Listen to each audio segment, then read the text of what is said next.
دا جی کوهاټ ټنل دی کوم چې پرون 3 بجې نه بند کړی شوی دی. په دې ټنل باندې ټول جنوبي اضلاع ګاډي تګ راتګ کوي او په زرګاو ګاډي چې کوم دي هغه د ورځې په دې باندې سفر کوي. خو پرون 3 بجې نه چې دا بند شوی دی نو دا روډ د ګاډو د کتارونو نه ډک شوی دی. ورسره په دې هر لړ کې چې کله دا روډ بند کړی شو نو دوی مسافرو دپاره متبادل لاره چې کومه دی زوړ لاره چې کومه د کوهاټ غاښ دا کولاو کړی شو.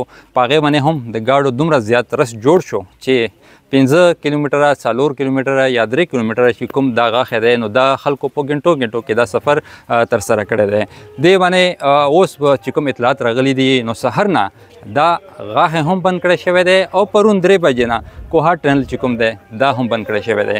ضلعي انتظامیه یا نور چې کوم د ضلعي مشران دي هغوی سره موږ رابطه وکړه چې د دې وجه څه دی خو وجه معلومه نه کړې شوه. همداشان ډیپټي کمشنر دا یو خپل موقف خپلوي چې په دې کې د مال یو ګاډی خراب شوی دی چې کومو ټیکولو دپاره یا روډ صفا کولو دپاره چې کوم عملیات دي هغه پیل کړي شوي دي. خو تر اوسه پورې پرون ورځ ورمې تېره شوې شپه ورمې تېره شوه او نن ورځ ورمې تېرېږي. تر اوسه پورې دا روډ کلیر کړی شوی نه دی.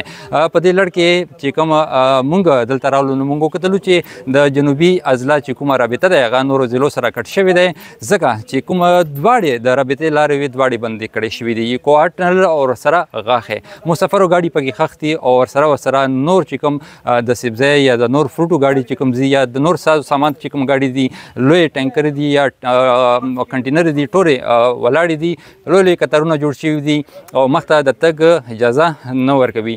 نو ټولو ته دا خواست مونږ کوو چې په دغه لاره باندې که څوک هم سفر کوي نو مه درځي ځکه چې لارې بندې دي ورته تکلیف جوړېږي او دغې تکلیف نه بچ کېدو دپاره ښه ده چې هغوی په کور کې ورځ تېره کړي او سفر نه ډډه وکړي.